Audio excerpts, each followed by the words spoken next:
आशा करता हूं आप सब बहुत अच्छे होंगे। मेरा नाम है सिद्धांत अग्निहोत्री। स्टडी ग्लोस पे आपको बहुत बहुत स्वागत है। दोस्तों आज हम बात करेंगे नवाज शरीफ की।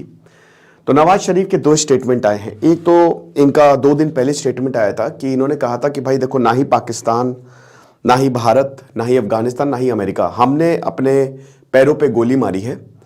और बात यह है कि आर्मी ने यह किया है, आर्मी की वजह से आज हमारी बैंड बजी हुई है। आर्मी ने इलेक्शंस को मैनिपुलेट किया और ये सब आर्मी की वजह से हो रहा है। तो ना ही अमेरिका, ना ही भारत, ना ही कोई और। दूसरा इनका कल स्टेटमेंट आया है, आपको पता है खैबर पख्तूनवा से ये इलेक्शन लड़ेंगे, वार्म अप हो चल रहा है भैया इलेक्शन का।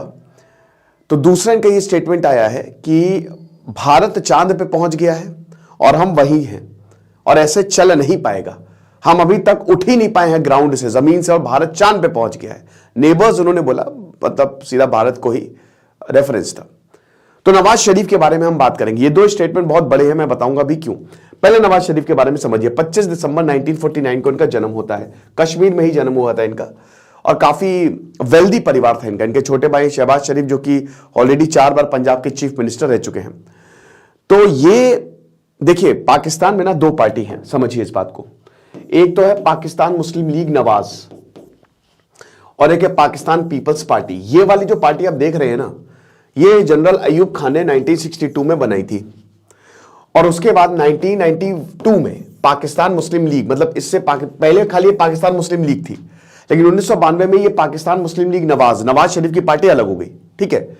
दूसरी है 1967 में बनाई हुई पाकिस्तानी पीपल्स पार्टी, जो कि बेनजीर भुट्टो की पार्टी है। ठीक है, लेट बेनजीर भुट्टो की पार्टी है।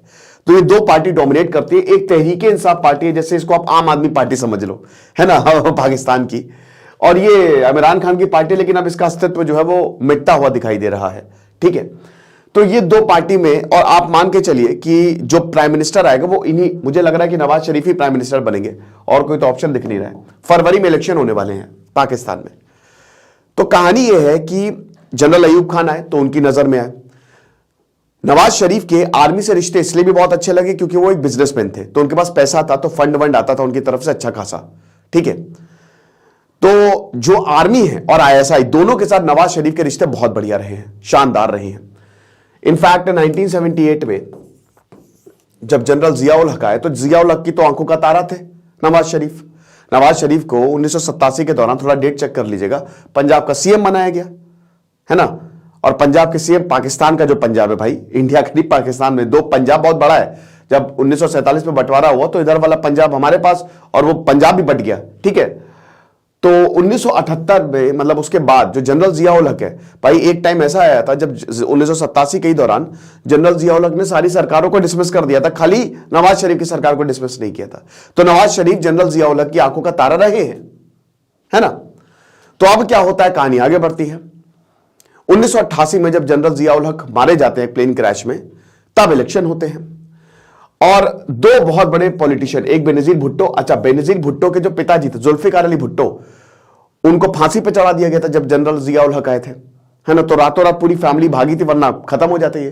पाकिस्तान की प्रधानमंत्री जो पोस्ट है वो ऐसी है ना, जैसे पहले जमाने में नहीं होता था कि कुर्सी पे आए तो तुम गए, वो एक फांसी का फंदा है। कोई भी अभी तक पूरे 5 साल पूरे कर ही नहीं पाया पाकिस्तान में, क्योंकि चलती पाकिस्तान में डीप स्टेट काम करता है, तो आर्मी और आईएसआई सब कंट्रोल करते हैं। ठीक है। तो अभी आप सुनिए, अभी आपको सब समझ में आ जाएगा। तो यहां पे क्या हुआ कि बेनजीर भुट्टो प्रधानमंत्री बन के आए, लेकिन फिर 1993 में नवाज शरीफ आए, मतलब 1990 में आए, 1993 में उनको हटा दिया गया था। 3 बार प्रधानमंत्री रह चुके हैं ये। अब हुआ क्या कि एक बार बेनजीर भुट्टो प्राइम मिनिस्टर बन रही है, एक बार नवाज शरीफ प्राइम मिनिस्टर बन रहे हैं। ठीक है। लेकिन फिर 1997 में जब ये प्राइम मिनिस्टर बने तो बहुत कुछ हुआ, पूरी दुनिया ने इन्वेस्टमेंट किया, इनके सऊदी से बहुत अच्छे रिश्ते हुए। 13 फरवरी 1998 को पूरी बस लेके गए, 1999 को बस लेके गए अटल बिहारी वाजपेयी यहां से, और अटल बिहारी वाजपेयी को लगा था कि सब चंगा सी, सब बढ़िया है, बहुत अच्छे रिश्ते हो रहे थे, रिश्ते सुधर रहे थे। लेकिन फिर 1999 को हो गया कारगिल, और जब अटल बिहारी वाजपेयी ने नवाज शरीफ को फोन करके बताया कि भैया क्या हम इधर पे पूरा अच्छे से सबको लेके आ रहे हैं, तुमने कारगिल कर दिया, तो नवाज शरीफ को पता ही नहीं था। Nawaz Sharif was shocked. फिर उसके बाद परवेज मुशर्रफ ने तख्ता पलट किया। परवेज मुशर्रफ के बहुत बढ़िया रिश्ते थे आर्मी से, और नवाज शरीफ को मार ही दिया था। नवाज शरीफ को पकड़ा, जेल में डाल दिया, और पता नहीं कौन कौन से हाईजैकिंग, टेररिज्म। अब वही बोला नवाज शरीफ ने कि भाई मुझे सुबह में प्राइम मिनिस्टर था, शाम को तुमने हाईजैकिंग का केस मेरे ऊपर लगा दिया। तो नवाज शरीफ का हाईजैकिंग, टेररिज्म, करप्शन, जितने भी धाराएं हैं, सब सारी की सारी धाराएं नवाज शरीफ के ऊपर डाल के इनको जेल में डाल दिया और बोला इसको फांसी दो। तब जाके जो सऊदी के किंग फहाद है उन्होंने फिर हस्तक्षेप किया, उन्होंने, क्योंकि रिश्ते बहुत अच्छे थे उनके, तो उन्होंने कहा कि देखो मारो नहीं, ये सही नहीं रहेगा, तुम छोड़ दो इसको, ठीक है, फाइन वाइन करके, ये तुम्हारी पॉलिटिक्स में हस्तक्षेप नहीं करेगा, ये हमारी गारंटी है। अमेरिका ने भी हस्तक्षेप किया। तब जाके यहां पे नवाज शरीफ को 5 लाख US डॉलर का फाइन देना पड़ा और उसके बाद इनको बोला कि बेटा 21 साल तक तुम दिखना नहीं पाकिस्तान में, इलेक्शन नहीं लड़ सकते, निकल जाओ, निकलो, पहली फुर्सत में निकलो। तो नवाज शरीफ अपने पूरे परिवार को लेकर फिर लंदन भाग गए, वो दोबारा यहां वापस नहीं आए। लेकिन फिर 2008 में जनरल परवेज मुशर्रफ जो है वो हटे, है ना, वो उनका खेल खत्म हुआ। तब नवाज शरीफ वापस आए और बेनजीर भुट्टो भी वापस आई, और बेनजीर भुट्टो वापस आए तो उनको मार दिया गया, तो बचे खाली नवाज शरीफ। 2013 में Nawaz Sharif finally prime minister होते हैं पाकिस्तान के, तीसरी बार ये प्रधानमंत्री बने। अब फिर 2017 तक इनको 2017 में फिर इनको लात मार के भगा दिया गया, पनामा पेपर लीक हो गया। अब जैसे पनामा पेपर लीक हुआ तो भैया पनामा आपको पता ही है कि बहुत इंडस्ट्रियलिस्ट के कितने ही लोगों के नाम आए, शेल कंपनीज बना के इलीगल तरीके से पैसा इन्वेस्ट किया तो इनका भी नाम आया। इनको फिर जेल में डाल दिया गया 2017 में।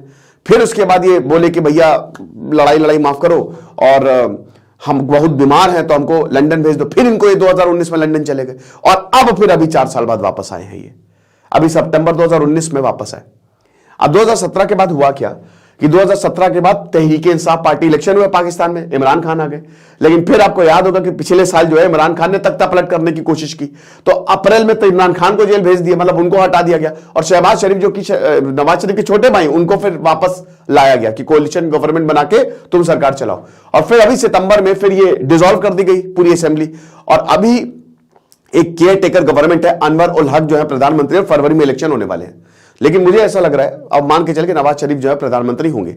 अब अच्छी बात क्या है, देखिए नवाज शरीफ जब प्रधानमंत्री रहे तो भारत से रिश्ते ठीक हुए हैं, है ना, और भारत उन्होंने इनडायरेक्टली तारीफ भी कर दी। लेकिन यहां पे चलती पूरी आर्मी की है। ये समझिए ऐसा हुआ क्यों है। देखिए आर्मी से इनके रिलेशन जो है वो लगातार खराब होते गए। पॉलिटिक्स एक कहते हैं ना, कॉन्फ्लिक्ट हमेशा बना रहता है। तो जब अगर आपके आर्मी के रिलेशंस खराब होंगे तो आर्मी आपको ऐसे ही फंसा के या तो जेल में भेज देगी या आपकी सरकार गिरा देगी। आर्मी अभी जो इलेक्शन होगा आप देख लीजिएगा, कोएलिशन सरकार ही बनेगी, क्योंकि अब आर्मी ये रिस्क लेगी नहीं। फिर उसके बाद जब नवाज शरीफ आए ना, तब तक इकोनॉमिक कंडीशन पाकिस्तान की अच्छी रही है और अभी इकोनॉमिक कंडीशन बद से बदतर है पाकिस्तान की, तो नवाज शरीफ को लाना इसलिए भी ठीक रहेगा। तीसरी बात यह कि नवाज शरीफ पर्सनली, नवाज शरीफ के रिश्ते बड़े अच्छे हैं, बिजनेसमैन रहे हैं तो आप समझ ही सकते हैं, बाकी देशों से अच्छे हैं, चाइना से बहुत अच्छे। और चाइना भी यही चाह रहा है कि इमरान खान तो बहुत बेकार थे, इमरान खान ने तो चाइना की नीतियों का एकदम विरोध किया था, तो चाइना यही चाह रहा है कि नवाज शरीफ को लेके आओ, तो प्रो चाइना एक तरीके से वो। और भारत से रिश्ते भी ठीक होते हैं, भारत से बातचीत करने की जरूरत है। नवाज शरीफ आए तो भारत से बातचीत भी आगे बढ़ेगी, इकोनॉमिक सपोर्ट चाहिए, ठीक है। लेकिन यहां पे सबसे बड़ा डर है आर्मी। अब देखिए हुआ क्या कि आर्मी जो है, आर्मी इमरान खान को लेके आई और इमरान खान ने आर्मी की बैंड बजा दी, तो इमरान खान ने आर्मी को मतलब तो 110% यहां पे से डील हुई होगी।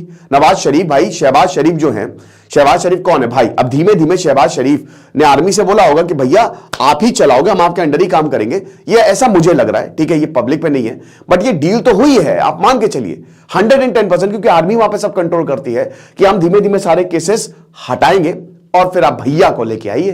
तो जब भैया आए सितंबर 2023 में, अभी की बात है 2-3 महीने पहले, तो खूब गले लगाया, खूब बढ़िया, आइए भैया चलिए भ्राताश्री।